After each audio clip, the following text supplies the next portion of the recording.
Vivimos borrachos y somos muy machos y solo nos gusta la mar. Mis piratas soy yo. Harry marinos, los saluda la Corsaria Ross desde mi hogar lejos del mar. Padre Neptuno, bless this mess. Quiero inaugurar esta sección con un libro con el que me reencontré hace poco tiempo y que ha sido uno de mis favoritos desde hace mucho. Se trata de El Corsario Negro de Emilio Salgari. Esta es una novela de aventuras que fue publicada en el año 1889 y pertenece al ciclo Piratas del Caribe del escritor y marinero italiano Emilio Salgari. Y sí, de ahí se inspiró el nombre de la atracción de Disney World que después inspiraría la famosa franquicia de películas. Una franquicia de películas inspirada en una atracción. Este es un libro con el que yo me encontré por primera vez a los 16 añitos, o sea, hace ya 12 años. Pero, ¿cómo me encontré con este libro? ¿Por qué una novela de piratas ha sido uno de los textos más queridos y especiales en la vida de quien les habla? Ya lo verán. Si algo siempre ha habido en mi casa, son libros. Uno de mis primeros recuerdos de infancia es estar sentada en el suelo, al pie del mueble que haya hecho las veces de librerote en los lejanos 90. Y me gustaba hojear los libros. Sobre todo los libros ilustrados, en especial uno. Un ya entonces vetusto ejemplar de un tomo de El Libro de Oro de los Niños, que fue una enciclopedia que incluía cuentos, canciones, poemas, trabalenguas, juegos y hasta relatos bíblicos para niños. Why not? El libro, como pueden ver en las imágenes, tenía un estilo de ilustraciones muy particular y a mí me encantaba porque me daba la sensación de que estaban incompletas y pedían ser coloreadas. Había una en especial que a mí siempre me intrigó. Se trataba de un gigante que estaba atado al piso y un montón de gente pequeñita lo alimentaba con barriles y vacas enteras. Esa ilustración me voló la cabeza. ¿Qué es esto, por Dios? Sí, pequeña Lady Ross creía en Dios. Una de mis primas, en aquel entonces adolescente, solía frecuentarnos y muchas veces me leía ese libro. Recuerdo que me leyó algunos de los relatos bíblicos, un cuento llamado Rosa Roja y Rosa Blanca, pero el cuento que nunca me leyó fue el del gigante. Y siempre que yo se lo pedía, ella me decía: ay, ese no, ese está muy largo. Entonces, con mis ganas de saber qué onda con esa ilustración, pues tomo al toro por los cuernos y que aprendo a leer sola a los 4 años. El cuento era una versión condensada de Los viajes de Gulliver de Jonathan Swift. Entonces, lo primero que leí por cuenta propia en mi vida fue un relato de aventuras. Ya hablé de cómo me influenció la biblioteca familiar para aprender a leer en primera instancia, pero ¿cómo inició esta biblioteca familiar que ahora cuenta con 3 secciones y conforma gran parte de las cajas que nos cuesta mover en las mudanzas? Pues los primeros libros de esta época pertenecen a mi padre. Algunos datan de su época de CCHero, hecho en CCH Azcapotzalco. Otros de la época en que trabajó para selecciones del Reader's Digest, y el resto de ellas se fue conformando con los libros que él y mi madre adquirieron, y más tarde los que compramos mi hermana y yo. Bien pronto mi padre identificó mi gusto por la lectura. Debido a ello no es raro que de repente me recomiende libros. Sin embargo, ha habido veces en mi vida en que directamente me llama al librerote y pone en mis manos un libro que debo leer. La primera vez que ocurrió esto yo tenía 12 años. Había desarrollado un gusto enorme por la mitología griega, así que él me llamó al librerote y me dijo: si te gusta la mitología griega, debes leer esto. La Ilíada de Homero. Ya sé, morrillo whitezican, hijo de académicos con capital cultural, que tú leíste la Ilíada a los 9 años, pero yo era una niña que había estudiado bajo el sistema educativo público de la SEP. Así que al tener este libro entre mis manos, fue como: ¿y yo qué hago con esto? El libro está roto del lomo porque básicamente lo llevaba a todas partes. Intenté leerlo muchas veces. En ocasiones no pasaba del catálogo de naves. ¿Quién pasa del catálogo de naves? En otras lo superaba, pero sin entender mucho. Hasta los 15 años logré hacer una lectura de la Ilíada. Fue hasta entonces que logré leerla completa, con una comprensión, si quieren básica, pero al fin y al cabo comprensión. Llegando ya al texto que nos reúne el día de hoy. En el año 2003 se estrenó la película Piratas del Caribe, La maldición del Perla Negra, primera película de la famosa saga cinematográfica. En aquel entonces yo tenía 10 años, por lo que las primeras películas de esta saga me acompañaron en buena parte de mi adolescencia. Tal como Harry Potter fue una de esas sagas que nos llevó a incursiones familiares en el cine. ¿Qué era lo extraño de ella? Pues que le despertó a mi padre un gusto, una fascinación, que no era normal en un hombre como él, que no suele gustar del cine blockbuster. Recuerdo que cuando veíamos las películas, él hablaba sobre las locaciones, sobre los colores del mar en las playas de la península de Yucatán y sobre Emilio Salgari. Todo comenzó en una sobremesa. Habíamos puesto Piratas del Caribe, El cofre de la muerte, mientras comíamos, y en alguna de las secuencias mi padre comenzó a platicarnos sobre las novelas de Salgari y cómo describía los colores, los aromas e incluso los sabores de las frutas que uno podía encontrar en aquellas playas. Fue en ese momento que se levantó, me llamó al librerote. Cuando acudí, puso entre mis manos aquel libro que por la portada desgastada y las hojas amarillentas con olor a viejo lo supe. Pertenecía a su adolescencia, quizá a su joven adultez. Ese libro era El Corsario Negro, de Emilio Salgari.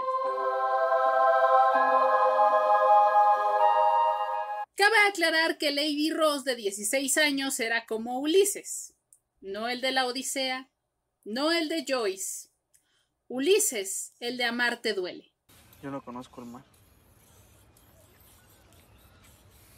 En tus ojos me imagino el mar, aunque nunca haya ido. Pues yo no tenía ni siquiera ojos donde imaginarme el mar. En fin, comencé a leer este libro y desde el primer momento, desde la primera imagen, aquella descripción del mar me atrapó. Salgari describía cómo dos hombres iban navegando en una pequeña chalupa en medio de un inmenso mar, tan negro que parecía de tinta, y a lo lejos los venía a encontrar el Rayo, barco capitaneado por el Corsario Negro, un hombre de piel pálida y marmórea, facciones hermosas y siempre vestido de negro. Esas primeras imágenes me fueron introduciendo en un mundo fascinante y hasta entonces desconocido.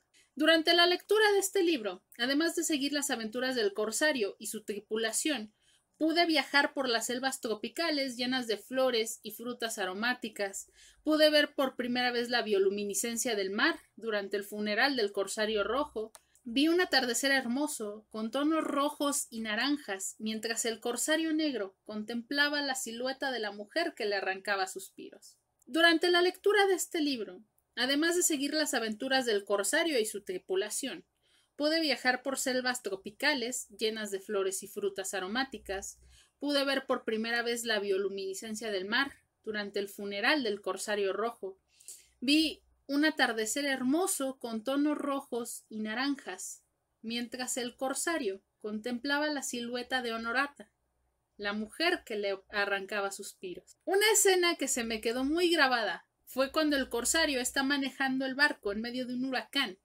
y el personaje de Honorata sale a contemplarlo.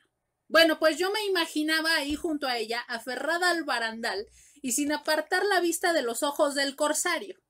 Bien badass la morra, es el personaje más badass de esta novela.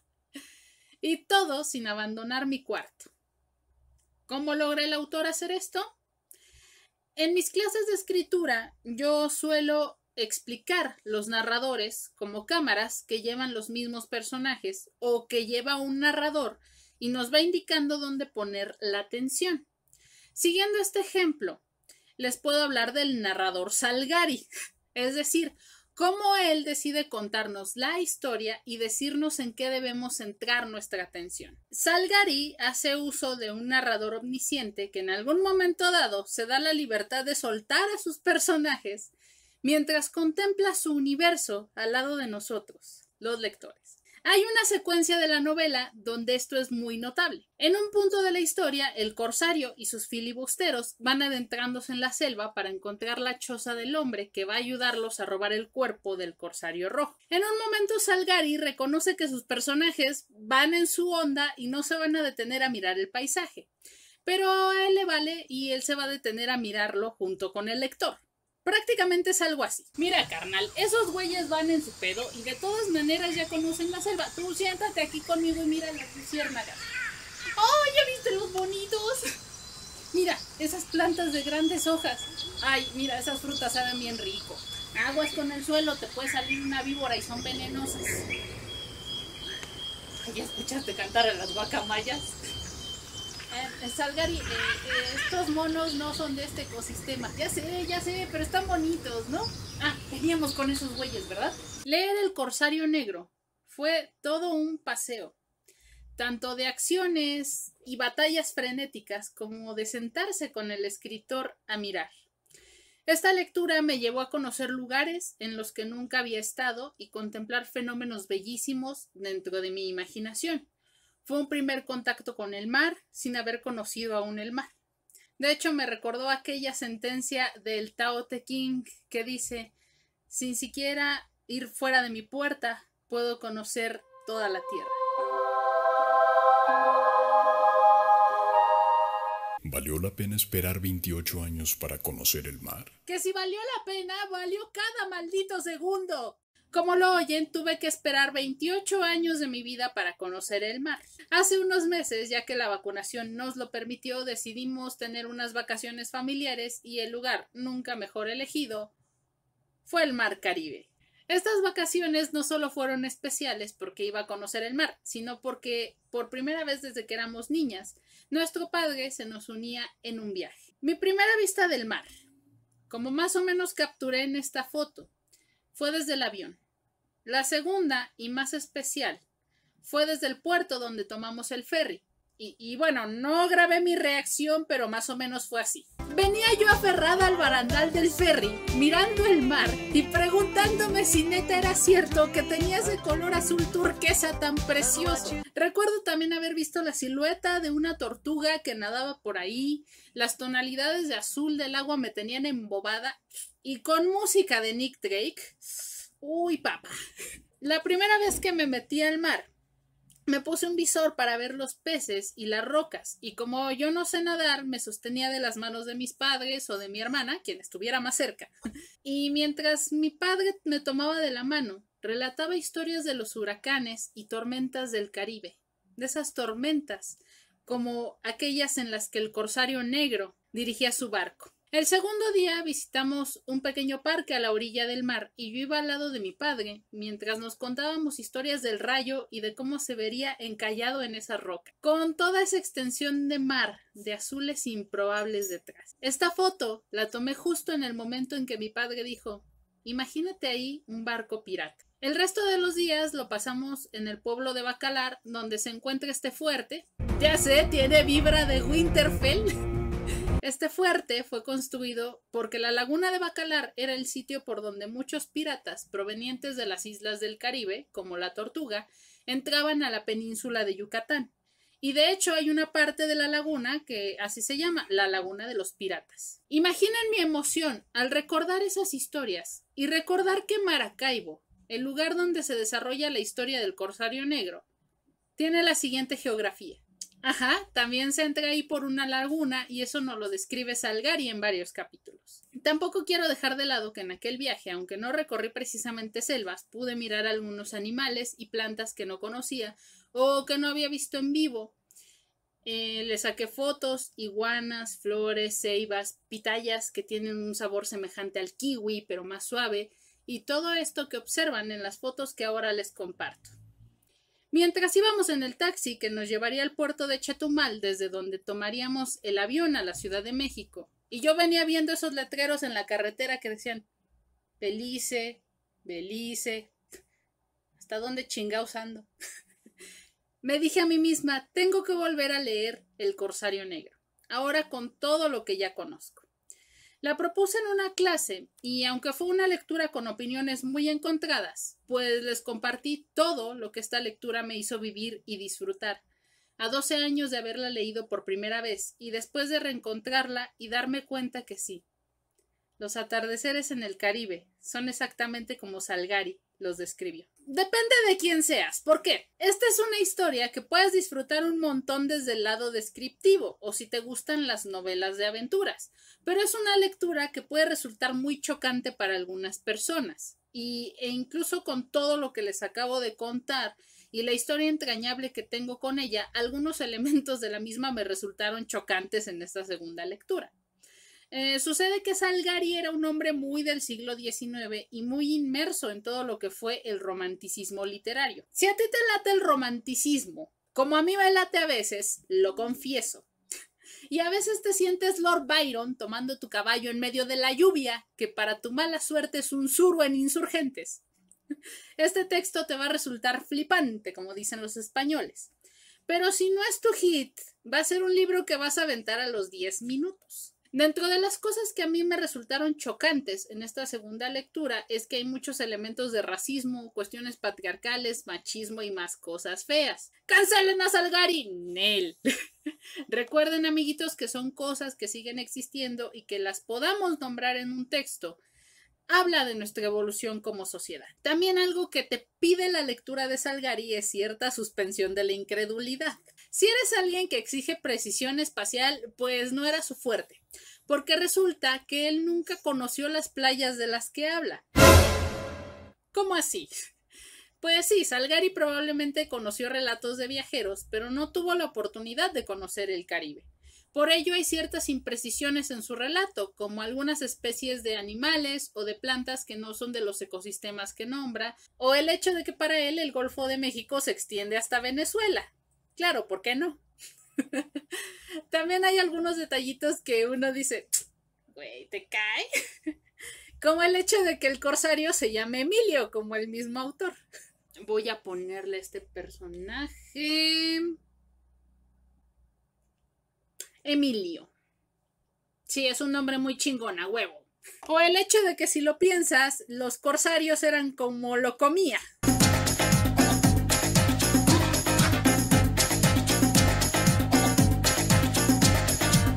O sea, los tres carnales se pusieron cada uno su traje de un color para ir a piratear. El corsario negro, el corsario rojo y el corsario verde.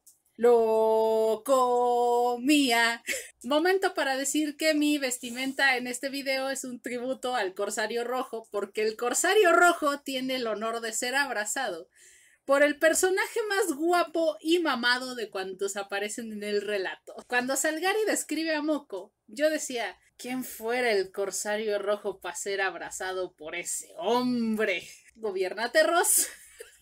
Sin embargo, con todo, ha sido uno de los textos más significativos y entrañables y que me hace conectar con mi padre, quien en su juventud soñó con las mismas historias de piratas y viajó por los mismos lugares, sin dejar su habitación del barrio de Tacuba. Ese es uno de los valores de la literatura, que nos puede conectar entre generaciones y entre personas. Las pinturas que formaron parte del fondo las realizó su servidora. Si quieren conocer más sobre mis pinturas, síganme en Instagram, donde aparezco como 20th Century Girl y es un espacio dedicado exclusivamente a mi obra pictórica. Y sin más por el momento, se despide de ustedes la corsaria Ross. ¡Har, marinos!